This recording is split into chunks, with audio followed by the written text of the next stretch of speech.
Reinkarnasi Dewa Pedang terkuat. Ringkasan. Memulai kembali sekali lagi. Ia telah memasuki game kehidupan, ini lagi untuk mengendalikan takdirnya. Kali ini, ia tidak akan dikendalikan oleh orang lain. Sebelumnya dia adalah sang Raja Pedang level 200, dan sekarang ia akan bangkit ke puncak tertinggi dalam kehidupan ini. Metode untuk mendapatkan uang, strategi menaklukkan Dungeon, misi legendaris, lokasi perlengkapan jatuh, teknik pertarungan yang belum ditemukan. Bahkan rahasia yang tidak dapat diketahui oleh para beta tester, dia tahu semuanya itu. Peperangan besar-besaran, kemajuan hidup, memasuki Godot, pedang mencapai puncak, legenda seorang manusia menjadi dewa pedang telah dimulai. Chapter 1. Memulai kembali. Saat tengah malam, di area kelas atas bambu hijau, kota Jinhai. Si Feng memegang sebuah map dokumen seraya duduk perlahan di sofa kulit. Memandang ke arah kolam di luar lewat jendela Perancis, si Feng dipenuhi rasa frustasi dan keengganan. Dulu ia adalah kapten dari Shadow, satu dari 4 lokakarya game terbaik kota Jinhai.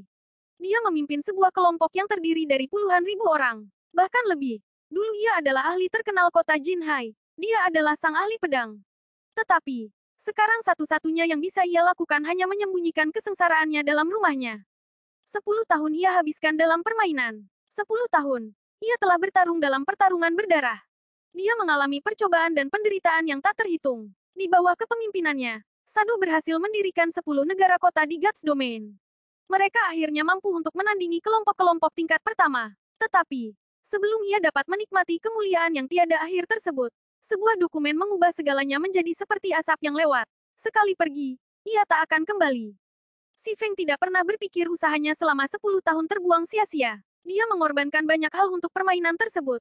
Tapi semua yang ia lakukan pada akhirnya hanya membuka jalan untuk orang lain. Semua ini memuncak karena ia menentang keputusan agar Shadow bergabung dengan Super Guild, dominator dunia. Tidak sampai satu hari grup keuangan Lan Hua memberikan jawaban mereka. Dia harus menghapus Raja Pedang level 200 miliknya. Akun yang selama 10 tahun ia miliki dengan darah dan keringat, dan mengambil cek penyelesaiannya dari bagian keuangan. Yang ia terima hanyalah 5 juta kredit dan sebuah rumah. Bila dibandingkan dengan 10 negara kota yang didirikan di dalam kerajaan virtual penghasil uang, itu bahkan tidak bisa dianggap setetes air di lautan. Si Feng berpikir tentang seberapa banyak ia berkontribusi pada Shadow. Dia berpikir tentang bagaimana usahanya mengubah grup Lan Hua menjadi kelompok keuangan besar. Kemudian, dia berpikir tentang bagaimana mereka tetap membuangnya. Seolah ia tidak berbeda dari sampah, si Feng bersumpah akan membalas dendam atas tindakan mereka. Aku tidak akan membiarkan semua ini. Yang terburuk, aku akan memulai kembali.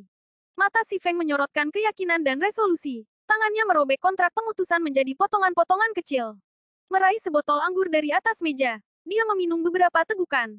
Bahkan jika ia tidak lagi memiliki akun Raja Pedangnya, bahkan jika ia tidak lagi memiliki dukungan timnya, keterampilan dan pengetahuan yang diperolehnya dari permainan tidak akan mengkhianatinya. Selama keterampilannya masih ada, dia masih bisa bangkit sekali lagi di dalam Guts Domain. Dia bisa membangun kembali kerajaan virtualnya sendiri. Pagi dini hari, matahari baru saja terbit. Alarm telepon terus berbunyi. Si Feng terbangun dengan kesal. Dia tak berdaya meraih teleponnya di samping tempat tidur. Efek dari minum kemarin masih membayanginya. Hei, ada apa, Kakak Feng? Ini aku, Blackie. Kau masih bertanya ada apa? Bukankah kita setuju untuk menjadi pemain profesional? Lokakarya Shadow sedang merekrut di sekolah kita hari ini. Bukankah kau selalu ingin menjadi anggota inti Shadow? Si Feng sedikit bingung. Grup keuangan Lan Hua baru saja memecatnya. Jadi kenapa ia harus menghadiri pemeriksaan Shadow? Kakak Feng, kau dengar aku. Mereka menguji pukul 10. Jika kau tidak buru-buru, kau tidak akan berhasil.